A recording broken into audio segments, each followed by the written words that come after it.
Bien-aimés en Christ, encore une fois, je vous adresse un bon dimanche. Nous sommes en train de parler de temps en temps afin de pouvoir apporter la lumière sur certaines choses. Nous avions commencé d'abord par dire que le sang de Jésus-Christ, on ne l'invoque pas. Lorsqu'on vit dans l'obéissance à la parole de Dieu, lorsqu'on demeure dans la parole de Dieu, on est sous la pluie, l'aspersion du sang de Jésus.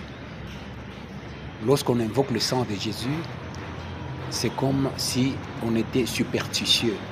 Voilà. Il faut tout simplement se mettre dans l'obéissance à la parole de Dieu et c'est fini. Le Seigneur a fait son travail. Nous le voyons quelque part lorsque Moïse avait donné la loi au peuple d'Israël. Ce peuple avait dit, voilà, nous allons faire tout ce que le Seigneur a dit et nous allons obéir. Automatiquement, le sang a été aspergé sur le peuple d'Israël. Mais à la longue, lorsqu'ils ont marché dans l'incrédulité, ce sang qui devait travailler en leur faveur, mais ce sang est venu contre eux. Alors vous vous souvenez très bien qu'au désert, ils sont morts nombreux. Il n'y a que 2 personnes de l'ancienne génération qui sont arrivées de l'autre côté, c'est-à-dire dans les promesses du Seigneur, le pays des promesses. Mais alors, nous disons encore autre chose, c'est que dans le monde, il n'y a que 2 autels. L'autel, c'est quoi? L'autel, c'est ce qui nous donne accès au véritable Dieu. L'autel, c'est ce qui nous donne accès au monde des esprits.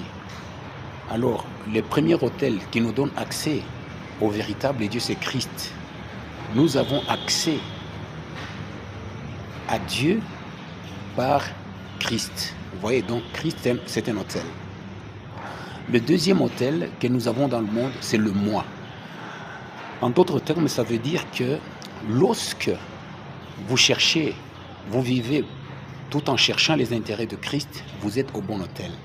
Mais lorsque vous êtes là, en train de vivre rien que pour chercher les intérêts propres, les intérêts à soi, là, on est devant l'autel de Satan.